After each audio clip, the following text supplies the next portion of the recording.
In a context of scarce resources, this approach or this iteration can in fact yield a hierarchy of oppressions. At other times, intersectionality, discussions about intersectionality conclude with the claim that it's too complicated to be of practical use. And so at other times it becomes a catch-all phrase for that claims to name everything without addressing anything. Thus, while we may theoretically all agree on the value of an intersectional approach, we might find that in practice the term gets named, gets used in starkly different ways, and sometimes disappears after being acknowledged as a nice to have, rather than as an essential of our political practice. So the first question we really want to engage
an act of virtuous generosity, but for my own survival.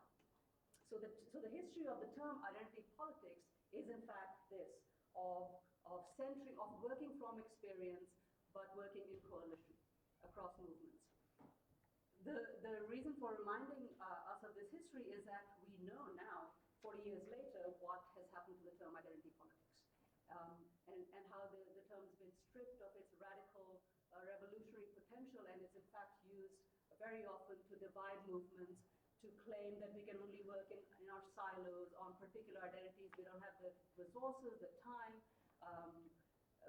whatever it is that we don't have to do the work that we all theoretically agree must be done. So another reason for us to host this panel is to think, well, if identity politics, as it was initially conceptualized, is practically identical to how we think of intersectionality now, perhaps it's time that we also put some energy and resources into understanding how this language is being used. Is it, for example, being co-opted sometimes to either silence progressive movements or to diffuse the political potential of movements? Do we sometimes use the term to theoretically indicate that we're talking about all kinds of oppressions, but in effect, do we leave certain oppressions systematically unnamed? Racism or classism. So, all we have to do is say, well, we take an intersectional approach and no longer, in fact, have to utter the word race or class and so on. Do we use it, do we use it as a, do we sort of mention it in our papers on oppressions as a sort of a theoretical scaffolding, but it doesn't in fact translate into the oppressions we document. So what's happening with this term? How are we using it? Is it losing its potential? Is it being used to silence people, etc.? So those are the two questions that we want our panelists today to engage with. The first question is really intersectionality in practice, or strategies, principles, challenges, and the second question is the question of language. Are we using particular language in particular places for strategic reasons, and then finding 4 years down the line that strategy has replaced principles and politics? So with that brief sort of introduction, let me introduce you to the panelists. We'll go in this order, and I'll read this. Ms. Tendayi Achiume is the 5th Special Rapporteur on Contemporary Forms of Racism, Racial Discrimination, Xenophobia, and Related Intolerance. She was appointed by the Human Rights Council in September 2017 and took up her function as Special Rapporteur on the 1st of November 2017. Ms. Achiume is currently a law professor at the University of California, Los Angeles School of Law and a research associate of the African Center for Migration and Society at the University of Witwatersrand in South Africa. In 2016, Professor Achiume co-chaired the annual meeting of the American Society for International Law. Her research and teaching interests lie in international human rights law, international refugee law, international migration, and property. Ms. Achiume's current research focuses on understanding international law's relationship to the problem of racism and xenophobia, and on studying the global and regional governance of these issues. She's also a core faculty member of the UCLA Law School Promise Institute for Human Rights, the Critical Race Studies Program, and the Epstein Program in Public Interest Law and Policy. Ms. Achiume earned her BA from Yale University and her JD from Yale Law School. So thank you for doing this. Anthea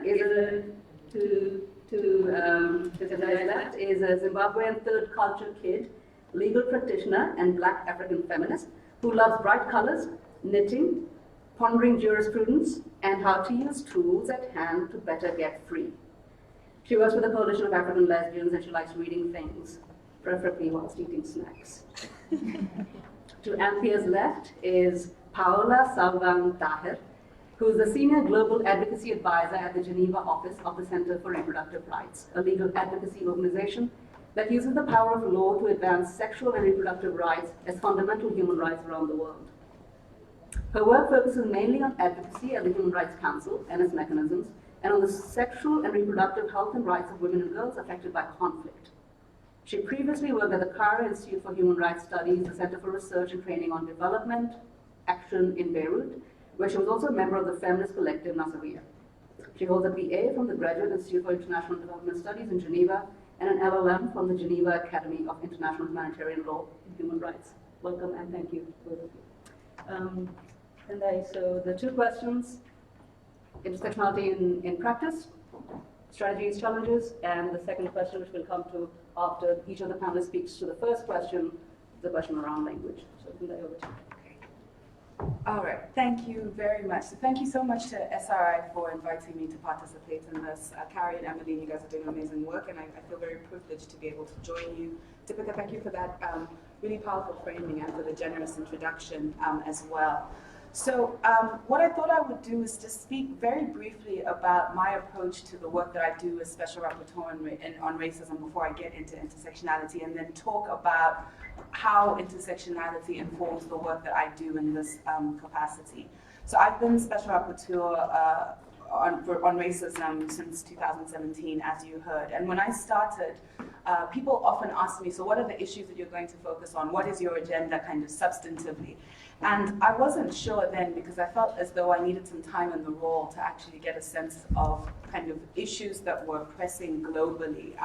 But there were three things that I knew were going to be absolutely important to the work that I would do, that I was going to be doing, and that I am going to be doing now. And I think about these as sort of three principles that guide the work that I do, the reports that I produce, the country visits that I do, all of those things. So the first thing is that I think in the context of anti-racism work, it's vital to take a structural approach to understanding racial equality and racial discrimination. And we are in a time when explicit forms of racial and xenophobic hatred are very vivid, and it can be easy to focus on those explicit forms and neglect the structures that underlie and have brought us to the moment that we are in now. So a structural approach is something that I emphasize in my work. The second principle is something that Marie Matsuda, who's a critical race scholar, has described as looking to the bottom. And the idea here is that when you are thinking about fighting racial oppression, you should actually treat those who experience racial subordination as epistemic sources for producing knowledge about human rights. What do I mean by that? Sometimes as human rights advocates, as lawyers, whoever we might be, we consult people who've experienced racial discrimination because we're trying to find remedies for them. You know, we're trying to figure out what the answer will be. But the point that Marie Matsuda is making is that even in articulating what the standard means and how it should apply to a particular situation, you need the people who are experiencing the subordination because they have superior knowledge actually about what it means to experience racial discrimination. So really ensuring that those people are in the room even when decisions about what the law itself actually is are being made. And then the final principle is the principle of intersectionality, or the approach of intersectionality, which is what we are here to discuss today. And, you know, for me, when I think about what I'm trying to do with intersectionality or why it's really important for my work, it's because of a very simple fact. You can't make sense of the lived experience of racial oppression without considering the other structures of oppression that simultaneously operate for the lived experiences of every single person. So to me, it's not even optional that you are failing to do a comprehensive job. You are failing to understand what racial oppression is if you can't understand the way that patriarchy or class oppression or other structures of oppression, if you can't make sense of how they inflict racial oppression or how they facilitate racial oppression or mediate it, then you're actually not really doing the work of pushing towards equality. So I see it as non-optional and just a kind of a clear articulation of ways in which we should be making sense of people's lived experiences. And so I wanted to give you some concrete examples of how this has played out in some of my work. So I've produced a number of thematic reports, which I'm required to do, and each of my thematic reports has very explicitly named the need for an intersectional approach to the issues that I've addressed. And then also I've attempted to apply that intersectional approach. And here I have to say that some of the work that I've been able to do in this space has been as a result of the kinds of submissions that I receive, including from SRI. And so for those of you, this camera is here, this suggests that somebody who isn't in the room might also watch this. This is a plug for saying that when I put out calls for submission, I really appreciate submissions that do things like explain why intersectionality is important in a particular context. So I've done, some of the reports I've done, one was on ethno-nationalist populism, and another one was on racial discrimination in citizenship, nationality, and immigration laws. The one that I just presented was on the global extractivism economy.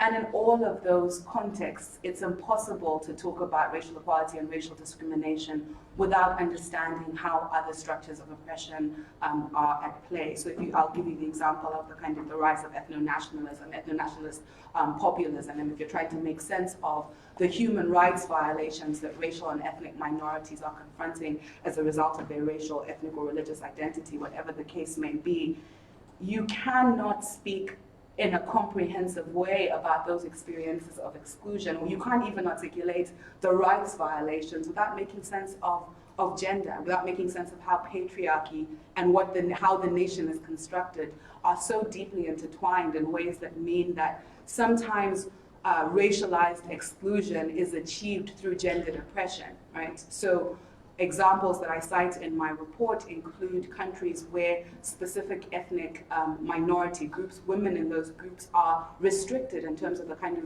reproductive choices that they can make, and that's specifically a kind of a genetic or ethnic engineering project that targets women and restricts their reproductive rights as a means of advancing a very specific racialized and gendered understanding of what the nation is. An analysis that fails to bring gender into the equation will tell an incomplete story about what's happening in that context, even from the perspective of racial equality. And so again, this is why I think, to me, it's not as though intersectionality is out there and maybe sometimes you use it and maybe you don't, and it's sometimes fun to add it. It just is how you do the work if you're going to do the work meaningfully. And I'm glad our next question is talking about sort of the ways in which the term has been disingenuously wielded in ways that kind of undercut that. So that's one thing. The other way I wanted to highlight in terms of how it concretely changes the work that I do, when I do country visits, when I'm doing consultations about a specific theme, intersectionality means that I need to hear from groups that can speak to different ways in which racial oppression actually manifests, again, at the intersection of different kinds of power structures. And so I will have consultations with racial and ethnic minority communities, but insist on speaking to women so that I can understand how gender is inflecting and shaping their lived experiences. One of the big challenges I have, and this is something that I think speaks to how there can be tensions even among subordinated groups, and they can be kind of, there can be internal oppression that is very, very vicious. Oftentimes, not often, and not always, but in many cases, groups that are doing anti-racism work can also be incredibly homophobic, and have prejudices that they are willing to deploy against some of the most marginal groups within their own communities, right? So trans women, for example, trans women of color, or lesbian women, whatever the case may be.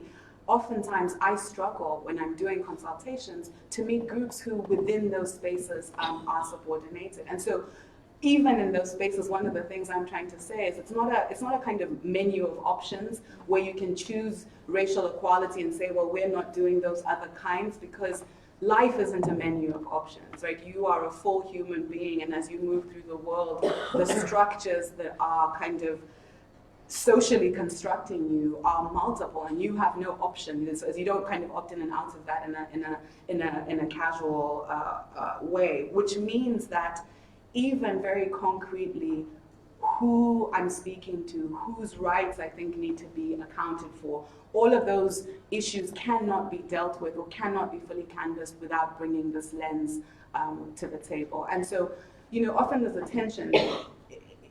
The work can be done without using the terminology, and sometimes when the terminology becomes very contested, you wonder whether you leave the term behind and you just keep doing the work. But in this case, I don't think that's what needs to happen. I think there is important work that has been done to shore up what intersectionality means and what it can do, and the coalition that it can forge. And I think conversations like this are really important for us to kind of assert exactly what it is we mean and think this concept should be doing in the human rights space. So I'll stop there, and then we'll come back and we're talking about some of the challenges. I'm also really proud of myself for speaking slowly. Usually. Okay, so yeah, feel free to give me a round of applause for slow speaking. Hi everyone. So I work with a coalition of African lesbians, which means that I get to be gay all day, and I like saying that as many times as I possibly can, because I think I'm very funny. All right. So in terms of the work that CAL actually does, we are a feminist, Pan-Africanist advocacy organization. We're based in Johannesburg, but we have members in about 14 different countries. And one of the places in which we work, other than the HRC through the SRI, is as the African Commission for Human and People's Rights. And I'm sure many of you have already heard this, but we got kicked out, right? So we used to have observer status, and then they were like, we'd like you to not have observer status anymore.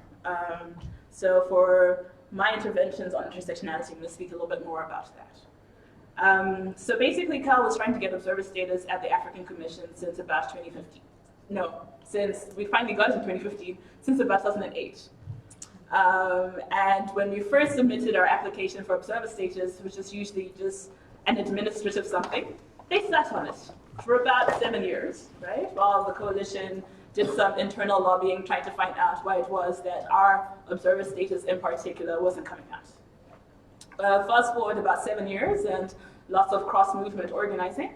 Cal finally has its observer status awarded in April of 2015. And then in June of 2015, the Executive Council of the African Union tells the African Commission that they absolutely must withdraw this observer status on the grounds of African traditional culture and values, right? So we fought it. We took us to court and we lost. And then officially last year, they took it away. Now, why am I bringing this up? So very often when we're talking about intersectionality, as Dipika has already indicated, there are ways in which it exists within sort of movement building spaces, right? When we're thinking about how is it that we build our solidarities, how do we work together, how do we form some kind of common understanding? And there are ways in which we can also think about intersectionality as the legal concept and how that can continue to be useful to us. So as we've been organizing around the independence of the Commission, as we've been pushing for the observer status in the first place, an understanding of multiple systems of oppression and being able to explain to other people why they should care about our lives has enabled us to be able to build the kinds of coalitions that we need to really respond to this threat. What has been heartening is that lots of people have been fairly quick to come on board and to understand that this is fundamentally a threat to our human rights system as a whole, because if you're in a situation where states can interfere with your so-called independent human rights system, they'll come for the gays in the morning, they'll come for you at night, right? So that is one component of it. Another component of intersectionality, when we're thinking about the legal concept that I really enjoy, is how we can start thinking about how it influences how we use international law. So when you're at the African Commission, which is a quasi-legal space, when you're at the AU, when you're at the HRC, you're continuously engaging with international law and basically lobbying, trying to get certain forms of remedies. And in many ways, Kimberly Crenshaw's analysis of the limitations of the law was also about the inability of the law to conceive of adequate remedies, right? There is something happening in the law where even if it tries to do anti-discrimination work, it is just not arriving, right? There is a gap there in how we need to do our imagination about how we craft the legal arguments that are required to lobby our states in the first place. What this has meant for Cal is that when we are challenging African states who like to be more decolonial than us, we can tell them that in fact they're not. So one of our responses to our observer status being taken away was a briefing paper on decolonization and traditional African and cultural values. So challenging the kind of legal analysis that our governments were presenting us was one of our own, right? One where we're not just concerned with sexual rights or the impact of patriarchy and heterosexism on our lives, but can also articulate the impacts of capitalism, imperialism, and neocolonialism in a way that they think they're the only ones who are able to do so, right? So our governments think that they're custodians of certain forms of knowledge and certain forms of analysis because they've continuously concerned themselves with the critique of certain systems. We can, however, better meet some of the arguments because we can also perceive the systems, but then propose and offer different forms of solutions. We also want to see globalized white supremacy fall. We also want to get rid of neocolonial, neoliberal capitalism. We're also concerned with the environment. We're just also lesbians, right? So in the purely legalistic sense, it means that governments have been forced also to start thinking better about how they intend to repress us. Because we have to get creative with these things, right? So we're continuously meeting some of the arguments where they live, which also requires that we continuously push our own legal analysis to start thinking about the kinds of remedies that the law is able to provide, because the law is a floor and not a ceiling, right? The law is a starting place, this is the bare minimum. But then the other component of intersectionality that requires the movement building, that is where the building of new futures exists, right? Where we can articulate our new worlds, where we can figure out how to upend some of these oppressions, and where we can grapple with the idea that some identities are not necessarily oppressed or criminalized, so much as it is the identity is created at the point at which it meets a wall, right? So the oppression came, they consolidated an identity around it. And what does that mean? Yeah? Which makes for like lots of fun, safe space type conversations, but also means that we can start providing each other with the building blocks of different kinds of worlds.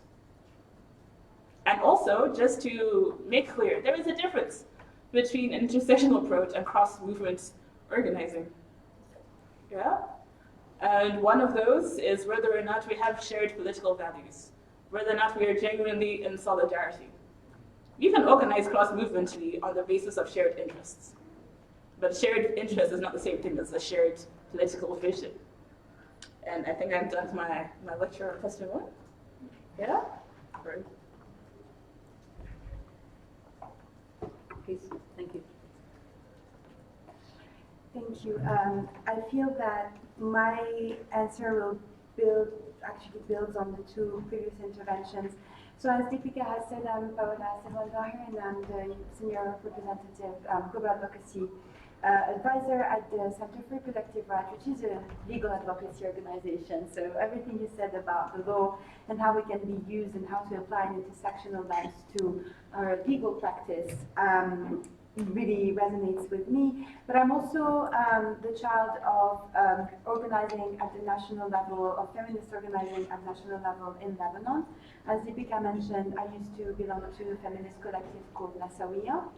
And I think that I will start talking about Nasawiya, and then maybe in the second question I can go back to how we have been using the law as a Center for Reproductive Rights using an intersectional lens. And Nasawiya was a feminist collective that didn't, as Tendayi has mentioned, that didn't have a choice but to be intersectional. It wasn't really like even a conscious choice, it was just the result of who we were at that particular moment.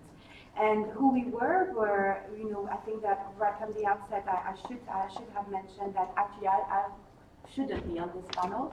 It should be my comrade who couldn't make it because of visa issues. And so, and I know she's watching me, and I'm really sorry because I'm getting emotional, but I think that when we're talking about intersectionality and building solidarity across movement and meaningful solidarity, it should, from the outset, start with we need to question who can speak here, and who can have access to the places that we have access to. And so my comrade can't make it, and so I'm hoping that I'm doing just justice to the work that we have been doing. And so Nasawiya was started by queer women, by lesbian, bisexual, trans, and queer women in Lebanon who started organizing and who started creating safe spaces where they started having conversations. So first of all, the safe space was created as a way of resisting the oppressive environment that they were living in, and building on these conversations and building on their organizing and their mobilizing, they started opening up their conversations to other women and other individuals who are interested. And not only, and that's what I meant where, when I think that my intervention builds on what Tendayi has said, and not just about, you know, we're a feminist organization, that means we're only going to work on gender issues and women's rights issues. Actually, Nasawiya was built like a loose network, and we only had, like, we were working on initiatives. And so it was, all of us were working on different initiatives, and with a kind of like agreement that we shared common political values, and that we stood in solidarity with one another. Sorry. And that, and so everyone was free to kind of work on different initiatives. So we had initiatives on the violence against women law, we had initiatives on sexual and reproductive health and rights, but also on working with domestic migrant workers, and on building alliances with socialist comrades from the Socialist Forum, and working on class oppression. And the Palestinian struggles, refugee struggles in Lebanon. And that also meant for us as Lebanese women who benefited from privilege. When we talk about, you know, being in solidarity with migrant domestic workers in Lebanon, that means as a Lebanese woman you have to question the kefala system put in place by your government, who is completely oppressing the domestic migrant workers. That also meant just using the tiny bit of privilege that we had to actually just use it to enable the concerned people to actually lead their own struggles. And I think that, this is actually a good example on how cross-solidarity, we try to build cross-solidarity across different movements. The domestic workers in Lebanon organized as a union. That is, to this day, the Ministry of Labor is refusing to register it as a formal union. But we also, and from that type of organizing, we also stood in solidarity with the workers who were striking, the workers from the Lebanon Electricity Company, who were also striking. And that forced us to ask ourselves the questions: what does it mean to be in solidarity with one another? What does it mean to be a refugee woman? What does it mean to be a queer refugee woman in Lebanon? And what does it mean as Lebanese women in terms of how we need to address the laws and policies that are oppressing the comrades with whom we are saying that we stand in solidarity? And so this structure that was built by initiatives and around issues, I think that we didn't stop and think we are going to apply an intersectional lens to what we're doing. It was just, we couldn't separate our identities. All of us, we had a set of identities as queer women, as trans women, as straight women from the diaspora, but who are like socialist Marxist feminists, for instance, and what does that mean? How does that translate in our activism? And we struggled, and I think that Nasamiya doesn't exist anymore. The movement has kind of imploded, and I think one of the reasons why it has imploded was the moment that we started looking at accommodating with the oppressive set of systems, like we started leaning towards reform rather than challenging. I think that for us, that was, lack of accountability that can happen in any movement. And I think that was a combination of the two, and also kind of a refusal, not a refusal, but kind of putting some identities aside. And these identities being core to the creation of the movement, and actually not enabling enough space for comrades who, were more subjected to class oppression, for instance, or, queer comrades, and really recognizing the role that they have played. And all of these dynamics, and the moment that we actually stopped questioning the systems and rather having conversations about how we could, reclaim the parliament. We were radical feminists, we were questioning all types of oppression. We were associating with radical leftist political parties, socialist parties. In the sectarian environment like the Lebanese one, actually, you can't play into these politics. You need to keep challenging them, and that was our role. And the moment we stopped doing that, and maybe we should have actually applied a more consciously more intersectional lens, maybe that would have prevented us from doing so, is the moment where that was kind of our decline.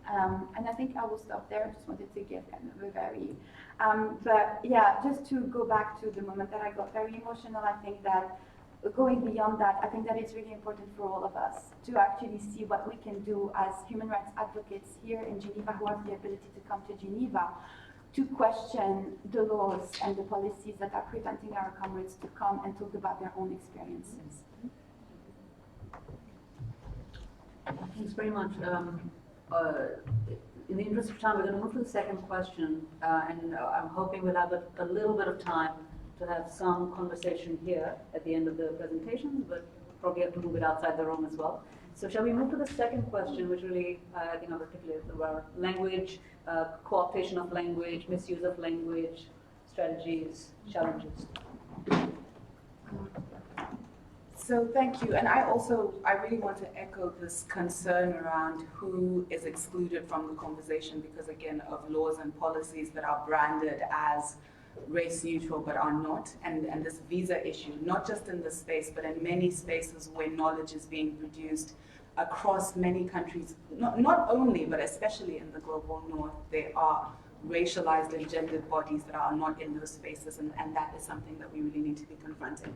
So in terms of some of the misapplications or some of the things I've encountered, misuses of the terms, I'll give you two that I think are the most common in the spaces that I'm moving in, and I suspect they may be different from some of the others that the panelists will focus on. So one way that I've seen the term intersectionality used, and this is actually in the UN context, is a kind of add women and mix.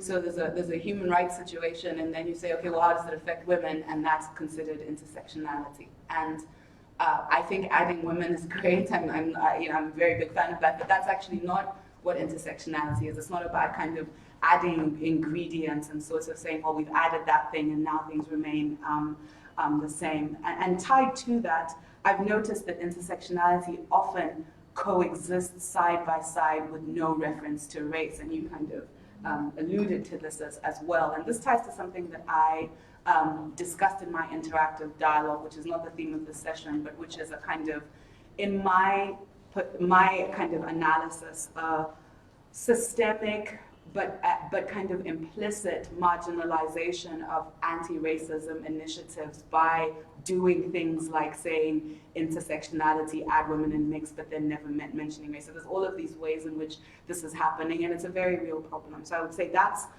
one kind of misapplication, with this idea that it's an additive process that actually is an additive process, and one that is not transformative, right? So there's no actual transformation of the underlying analysis or the underlying critique. There's just an addendum that says, oh yes, and then we'll do this for the women, right? And even how womanhood or how gender is understood is itself kind of deeply problematic, and you can't make sense of gender without kind of unpacking all of the ways that other structures are, of course, inflecting that experience as well, which is why I come back to this. It's not optional, it's just how you do the work. And then the other example of misapplications that I encounter is the sort of the move to say that intersectionality is about creating hierarchies and boosting certain groups to the top of the oppression Olympics, and then boosting others to the bottom. Then it becomes about, well, who's more oppressed? Is it you? So that it drives me nuts, and it's very disingenuous. And I think it's something that from the inside, from the people who are thinking about how we use this analysis, this is something we have to really be very strategic about combating, because I do encounter that, and then it becomes a kind of self-righteous, well, I really believe in racial equality, and that's why I'm not doing intersectionality, because once you do that, then race falls to the bottom, or gender, or sexual orientation, whatever it might be. So those two categories are the ones that I would highlight.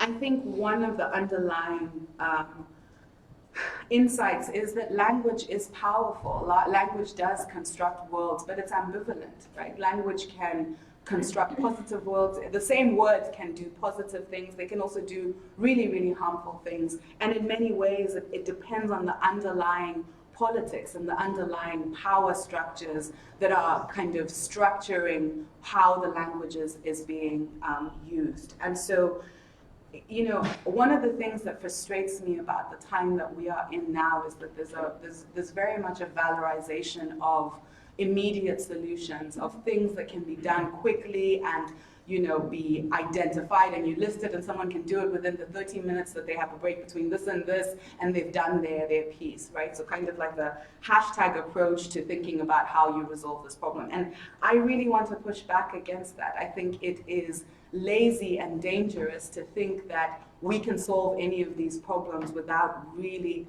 hard work, the hard work of changing politics, of changing power structures, of really doing that hard work. And I think education is a really big piece of this, right? And I think about this even in terms of when I'm trying to do an intersectional analysis in my reports, and I will honestly say one of the things I struggle with is bringing class in a really sophisticated way, in part because I need to study more about capitalism, right? I need to understand more how the economic order works, and until I can understand those structures, it's difficult for me to really make sense of how they are subordinating people if I don't understand what they are. I mean, of course I'm doing my due diligence. It's not me confessing that I don't know how to do my job. I'm just confessing that we all have things to learn, right? So if you don't understand what racial oppression is, if you don't understand the history of racial oppression, if you don't understand the history of race, if you don't understand the colonial origins of the current understanding and the previous understandings of race,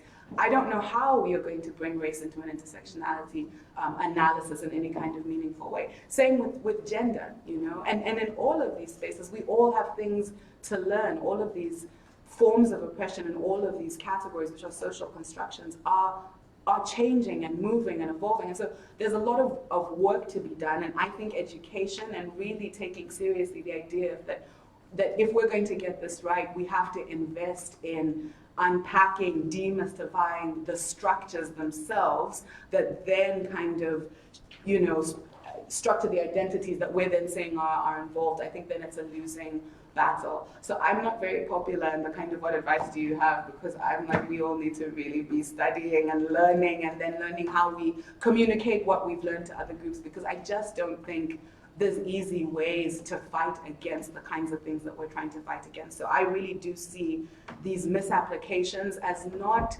kind of casual mistakes, but as rooted in specific politics and specific power structures, even if they're not intentional, right? It doesn't even have to be that there's some nefarious plan to make sure that an intersectional analysis doesn't. Neglect itself can be something that sustains ignorance that is then really, really harmful. So I could keep going on, but I'll stop there.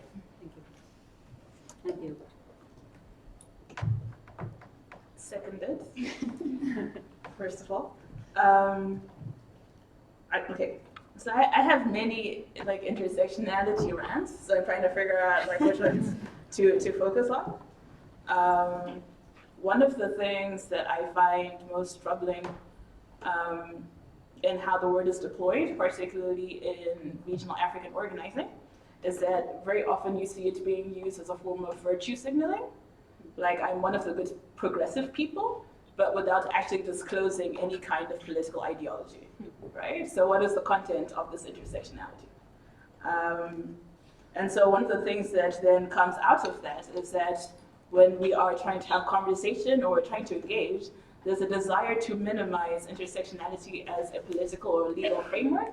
And it's just a nice thing. I am an intersectionality, like that. It's just me. I am the intersectionality. I am black, I am woman, I am poor, even gay. Intersectionality is me, right? So it's not a thing that can be used as like a way of being or an identity.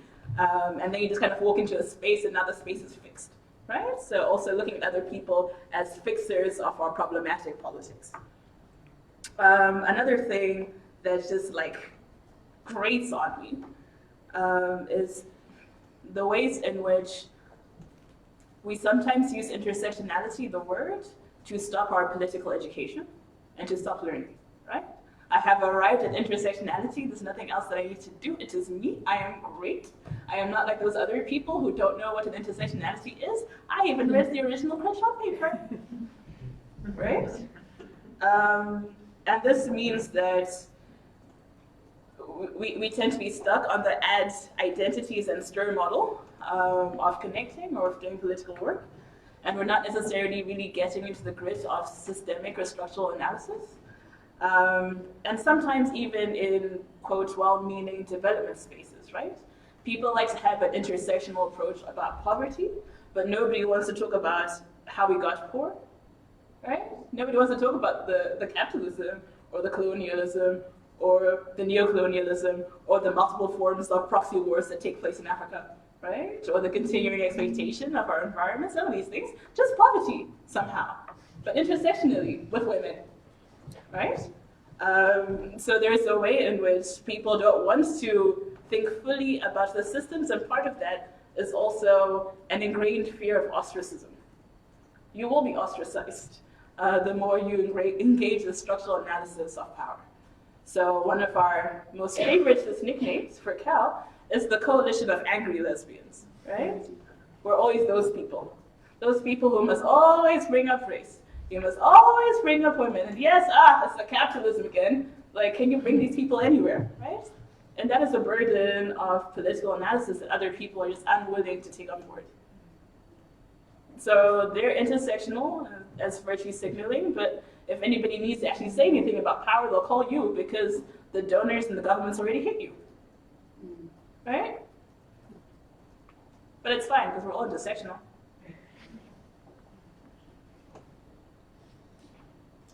There's a term, so seconded twice. There's a term that the Marxist, disclosure, I'm a Marxist, that the Marxists like, which I think is the opposite of privilege theory and of kind of this breaking down of, you know, oppression Olympics, and it's social totality. And I think that Carrie's looking at, are you going to say social totality? There, I said it, social totality. and it's actually a great concept because it speaks directly to ensuring that we address all systems of oppression and discrimination. And then when you start having fights with the Marxists, when they tell you that, you know, you end capitalism and magically all forms of oppression, all other forms of oppression will wither and die, which is not the case. But that's a conversation to be had with our comrades. I just wanted to speak about how the Center for Reproductive Rights has used the framework of intersectionality. We use strategic litigation with a view to policy change. And I just want to give like 2 examples of how we have used an intersectional lens within our strategic litigation. And one of these examples is the Achiume case, which was the first case that actually looked at lack of access of maternal health care. And so the name of the case is Achiume v. Brazil. And the victim in this case is an Afro-descendant poor woman in Brazil who died after 21 hours waiting to have access to care, and she didn't get it, and she died as a result. And the CEDAW committee ruled that actually so she was denied care, but one of the reasons that she was the reasons why she was denied care was because she was an Afro-descendant poor woman, and that was that was one of the first times that this kind of multiple and intersecting forms of discrimination. We are the Human Rights Council after all. These multiple forms of oppressions that she was subjected to actually worked together and interacted to violate her human rights. And that was a landmark case on many grounds, because it was the first case of maternal mortality to be decided by an international human rights body that really framed reproductive rights as immediate obligations of states, but also that it really framed, having access to quality maternal health care for all women, free of discrimination, including on the basis of race and on the basis of income. And that's the lens that we try to apply to everything that we do. And another example that I would like to mention is our work in El Salvador. We work with women, we represent women who have been jailed under the total ban criminalization of abortion in El Salvador. And of course, we work on the law and the impact of the law and the ban and the criminalization, but we also work on class oppression. Because these women are being held in jail and being kept in jail because they are poor. It is written in their file when you would look at the files that the court are making available to us. These women are being kept and they're being deprived of liberty because they are poor and they are considered to be a burden of society. And so it's impossible for us as a legal advocacy organization to come and say, okay, we're going to work to change the law and not look at the impact of capitalism and class oppression that has direct impact, in this case, on our clients. And so that is what we're doing at the national level through strategic litigation, and how we've been trying to use intersectionality in the work that we do here in the global advocacy spaces. Basically, it has been, first of all, an inward conversation, and it's to, what is the space that the center can occupy as a legal advocacy organization that is based in New York. We have regional offices, but we're a global North organization. How much do we need to be visible in these spaces, and how? And to use an intersectional lens is not to have a woman of Middle Eastern descent to be representing the organization in Geneva, is to make sure, yes, that our staff is diverse and we make sure that we're inclusive, but it's also to build solidarity across movements, and not to use, women with disabilities as token of this great, we're doing that submission and it has this logo on it and we're doing a great job. No, it's actually sometimes to take a step back. And when we're doing something that directly concerns the reproductive rights of women and girls with disabilities, yes, we can provide the technical expertise that we have on sexual and reproductive rights, but we actually let others lead that struggle, and then we come when we are needed. And I know that we are already over time, and I want to leave a bit of time if we have for discussions, but just to say that it's an inward conversation that we need to have, but it's also directly questioning not only the law, but other systems of oppression that are at play. Thank you. I mean, we are literally over time. We have 10 minutes. Thanks. Okay, excellent. Good. We have 10 minutes. Questions, comments, thoughts? Yes. Yes, sorry. Yeah, please. Okay. Yeah. Thank you very much. I'm Kareem. This is the most critical event I've attended here at this session, so thank you. And 2 questions on the point of education. Yes, education is extremely important to start with, but how could what practical steps can we do when education is controlled by those in power? Can you please tap the microphone so the captions? Okay. First? Sorry. So my first question is, what can we do? What can be done when education is controlled by vested power to keep the status quo? So how to move, how to change that? The second thing, as you mentioned, we're all intersectional. So do you think that it's a scary thing to think about? Like it's a huge burden that scares people to face, and what can be done about that? Not to scare people by the huge thought of intersectionality, but to encourage them to take initiative and have agency. Thank you. So let's see. Maybe we can see if there are a couple of other comments and questions as well, and then people can respond. Are there? Again, to echo the previous speaker, thank you for the panel. It's been a very, I think, fascinating conversation. And the only sense I had is intersectionality seems to be almost like a work in progress. If you're any organization working on any issue, I mean, Gal's magnificent listing of the issues: capitalism, imperialism, neocolonialism, white supremacy, environment. That's the whole word. And is intersectionality a framework enough to comprehend what I think a speaker from Lebanon put it beautifully? It's really social totality. So is the framework for intersectionality really totally inadequate actually? Do we need to go back actually to what you described as social totality to address this form of crisis? And are we really, in a sense, we've been pushed into these narrow boxes, which is really not the way forward. How do we address the magnitude of the crisis by saying we're all intersectional?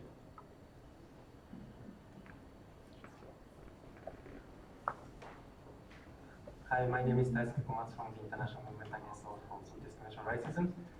Thank you for the presentations. It has been very inspiring. And I have one question. So before the question, let me explain. So I have been talking to a senior feminist activist in Japan. We were talking about why these hate groups have become really powerful in the country. And she was saying that the active racist hate groups nowadays are actually the same who attacked feminists in 1980s and 1990s. So while we talk about intersectionality, actually the oppressors are not diverse. It's the same group of people, mostly older heterosexual men belonging to the majority group. So we have been thinking how to address that issue while not naming out their identity or the community, because we don't want to also be exclusive. We don't want to say you are not us, that's why you cannot understand us. So that's my question. Well, 3 minutes ago, 10 minutes seemed like a long time. We literally have, I think we have 4 minutes.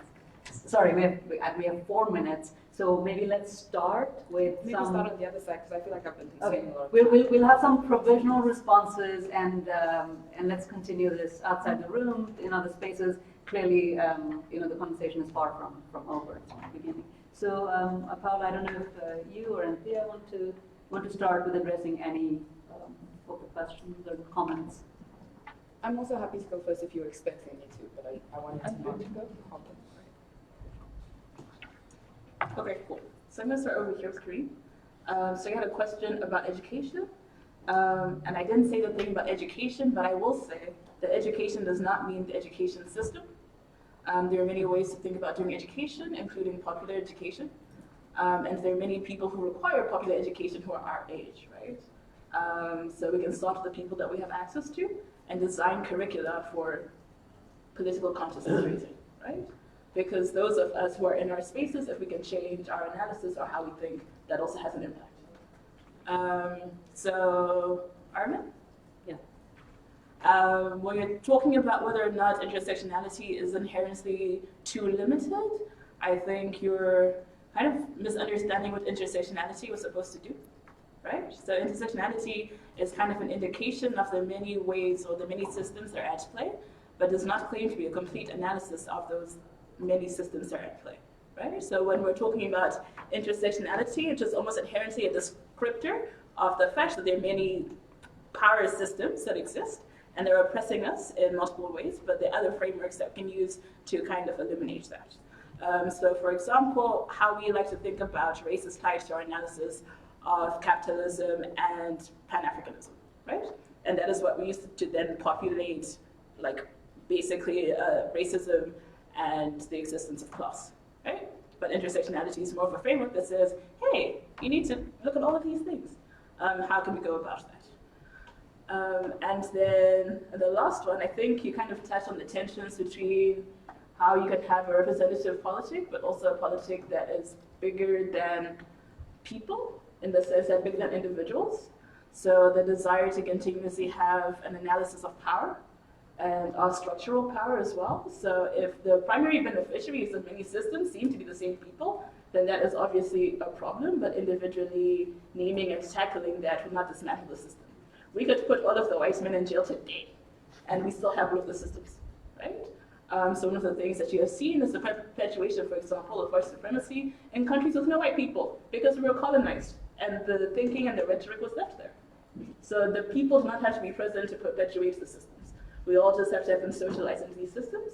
So we also kind of, also might give me great benefit to some of these people, like the white men. We have to be thinking about how it is that we dismantle the system and build beyond that. And sorry if I was super quick on to let other people say things. Well, actually, I think we're at the point of wrapping up. I mean, you have 30 seconds, which I feel is unjust, but 30 seconds. I'll use just the 30 seconds just to say I think our biggest job is to actually actively resist the depoliticization of intersectionality.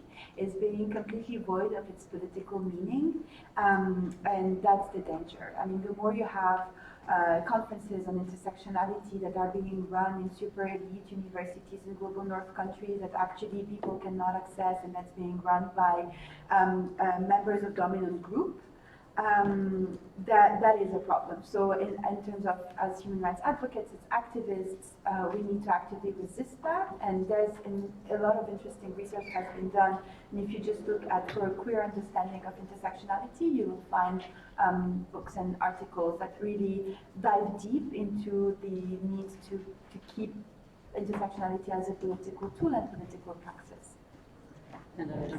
Yeah, I'll be very quick. So just on 2 points.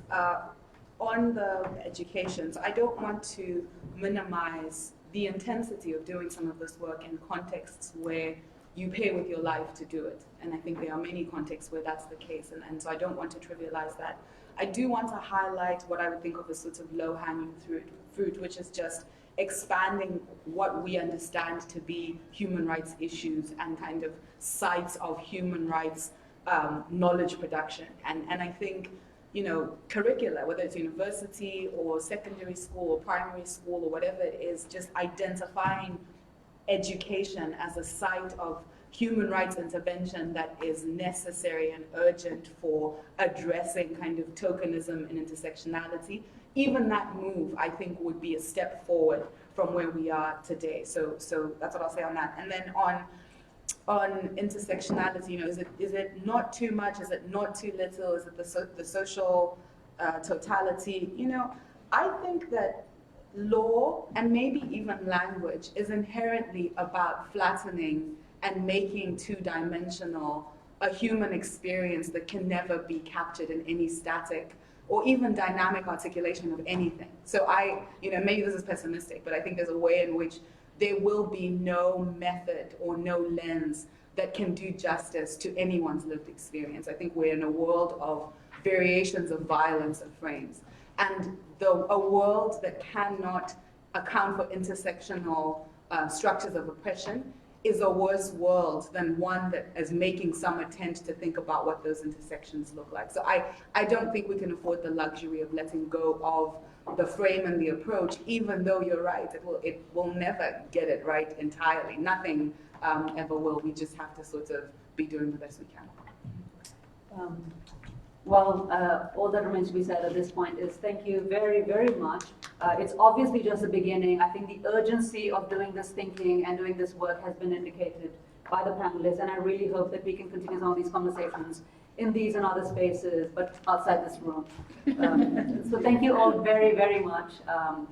Can I say yes, this? This is very bad behavior, but I did want to say one thing. Sorry, Tasuke, your point I think is really urgent. When we think about intersectionality, I would venture to say no one in many of the rooms I'm in or many people are not thinking about white men, right? And that's a problem. And there's something about the way we talk about intersectional identities or even identity politics that erase certain intersections and in fact the most powerful ones, right? So I was in a okay, I'll stop there. But anyway, so I think your point is a good one. Sorry. Thanks very much.